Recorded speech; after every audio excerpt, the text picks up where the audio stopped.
Fala, meus queridos, beleza? Professor Jefferson aqui com vocês.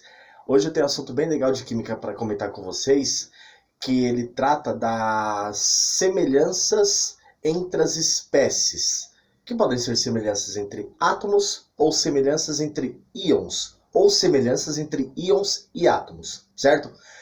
Retomando o conceito, átomo é qualquer representação que você tem um símbolo químico referente a um elemento químico, desde que esse símbolo esteja isolado, ou seja, uma única unidade e com ausência de carga. Então, para ser considerado átomo, tem que ser neutro, beleza? Não pode aparecer nenhum númerozinho, nenhum número com carga, nenhum número que indica carga acima do átomo, certo? Então, quando você fala átomo, é uma representação, por exemplo, você vai falar do hidrogênio. Você coloca o hidrogênio, coloca o número de massa, coloca o número de prótons, ponto, certo? Não tem nenhuma carga envolvida nessa representação. E quando você fala de íons, é ao contrário dos átomos. Íons são átomos que possuem carga. Tem íons positivos e íons negativos. Por exemplo, se eu vejo uma representação assim, H, aí em cima, ao lado esquerdo, você tem 1. Embaixo você tem 1 e ao lado você tem uma carga mais. Significa que esse átomo é um íon de hidrogênio, certo? Então, quando você tem uma carga representada, que pode ser positiva ou negativa, a gente deixa de chamar de átomos e passamos a chamar de íons. Íons positivos são os cátions, certo? Por exemplo, hidrogênio mais 1. É o cátion hidrogênio, certo? É um tipo de íon positivo. A gente denomina cátion. E existem os íons que são negativos, que a gente denomina ânions. Por exemplo, você vê lá, oxigênio, aí o O, que é o símbolo do oxigênio, menos 2, ou 2 menos, tanto faz o sinal na frente ou atrás do número. Significa que ele é um ânion, íon negativo, certo? Então, quando a gente fala de semelhanças ou representações de espécies, a gente considera átomos ou íons. E existem possibilidades de haver semelhanças entre essas espécies, ou entre átomos, ou entre íons, ou entre átomos e íons, certo? E é isso que a gente vai ver hoje. O que acontece? Quando a gente fala de semelhanças, a gente pensa no sentido de comparação. Então, sempre que você for analisar semelhanças entre espécies, a gente considera uma comparação entre duas ou mais coisas. Nesse caso, duas ou mais coisas pode ser 2 ou mais átomos, 2 ou mais íons, ou 2 ou mais íons e átomos, certo? Tanto faz. O que acontece? A gente retoma um conceito anterior que nós já vimos, mas não custa relembrar. Como o conceito de íons, né? Não custa a gente ir retomando algumas partes importantes. Quando a gente fala de semelhanças entre as espécies, a gente vai considerar basicamente 4 aspectos. E são 4 aspectos que nós já vimos e já conhecemos e já conseguimos encontrá-los.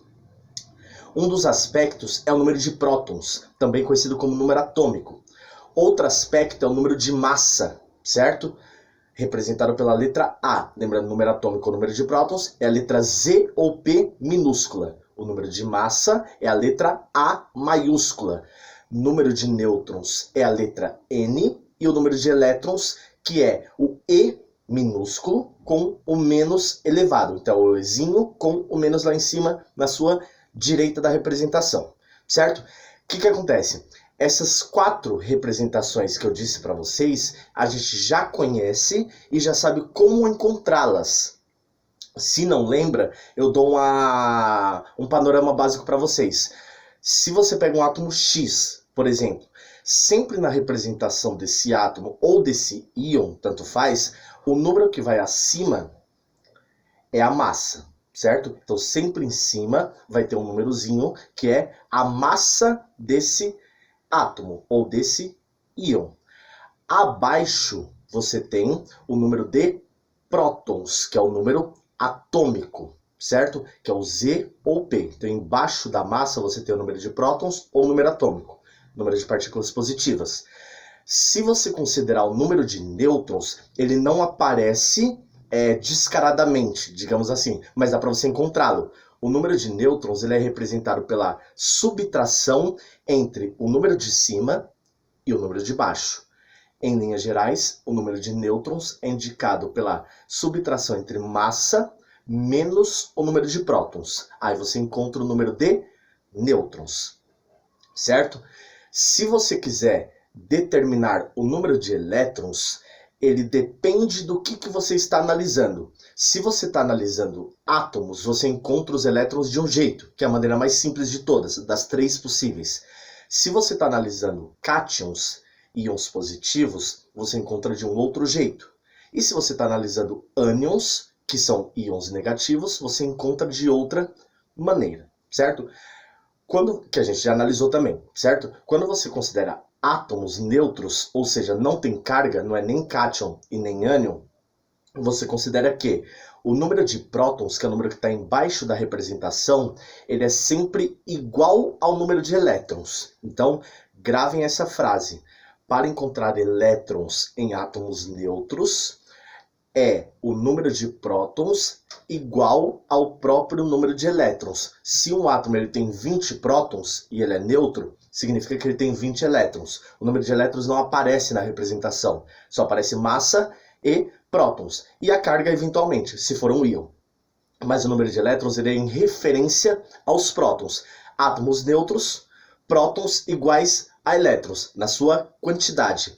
Quando eu tiver cátions, ou seja, íons positivos, o número de prótons ele deve ser subtraído em relação à quantidade de carga. Por exemplo, digamos que um cátion ele tem 20 prótons e a carga dele é 2+. O que eu vou fazer?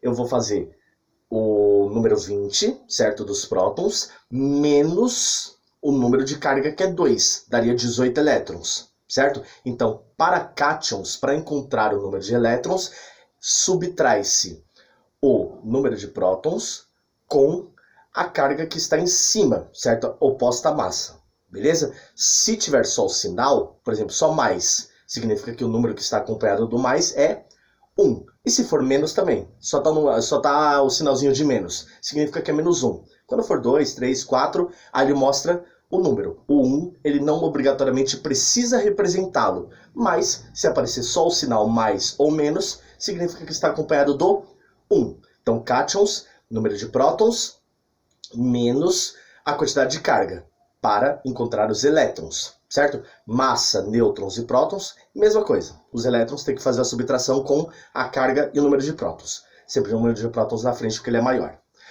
Se você estiver falando de ânions, para encontrar os elétrons, você pega também o número de prótons, só que você vai fazer um processo inverso aos cátions. Em vez de você somar, em vez de você subtrair com a quantidade de carga, você vai somar. Então, por exemplo, digamos que um ânion ele é 30 de prótons, embaixo vai estar o número 30, e a carga dele é menos 3. Um exemplo, certo? Você vai fazer o 30 mais o número de cargas, que é 3. Daria 33 elétrons, certo? E isso a gente está retomando só para a gente utilizar nesse próximo conceito, que entramos agora. Como que você faz os comparativos? Como eu disse, os comparativos ou as semelhanças entre as espécies é baseada nessas 4 situações: massa, prótons, nêutrons e elétrons, certo?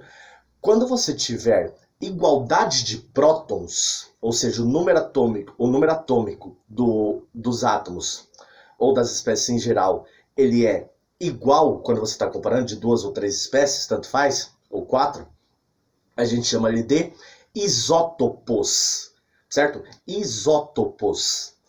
Quando você tem igualdade de massa, ou seja, o número acima é igual para 2 ou 3 espécies de átomos ou de íons, ou de átomos e íons, eu estou falando de isóbaros, certo?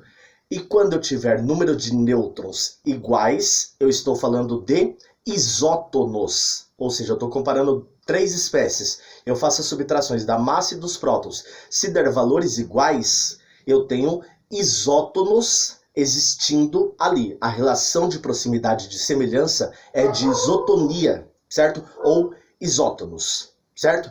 E se eu tiver igualdade de elétrons para íons, átomos ou íons e átomos, eu tenho isoeletrônicos, certo? Então, ó, um jeitinho fácil de vocês conseguirem lembrar é assim, ó. Quando você fala em semelhanças de prótons, prótons inicia com P. Se você perceber nas 4 palavras que eu falei das semelhanças, o único P que tem na representação da palavra é só para isótopos. Então, disótopos lembra do P, que é de prótons. Nos isóbaros, lembra do A, que só aparece nessa palavra, não aparece nas outras 3, certo? E o A representa justamente a massa. Então, isóbaros, o Azinho é de massa. Isótonos, o N, certo? Que não aparece nem isótopos e nem isóbaros, só isoeletrônicos. O N é de nêutrons. Então, isótonos, igualdade de nêutrons. E isoeletrônicos, eletrônicos, associem com a palavra elétrons. É o que mais tenta me dizer alguma coisa. Porque eletrônicos, das 4 palavras que mais se aproximam de eletrônicos, são os elétrons. Certo? Então, ó, semelhanças entre as espécies. Coisa rápida, como eu disse, só retomando. É igualdade de alguma coisa. Iso é igualdade, certo? Quando você traz a tradução literal para a palavra, para símbolo, para representação, iso é igualdade, certo? Isótopos, igualdade de prótons, lembra do P. Isóbaros, igualdade de massa, lembra do A. Isótonos, igualdade de nêutrons, lembra do N. E isoeletrônicos, igualdade de elétrons, certo? Gente, obrigado, espero que tenham entendido. Se não entendeu, peço ajuda, me chamem, dá um jeito de entrar em contato comigo. E, mais uma vez, valeu. Beijo do Jefinho. Abraço.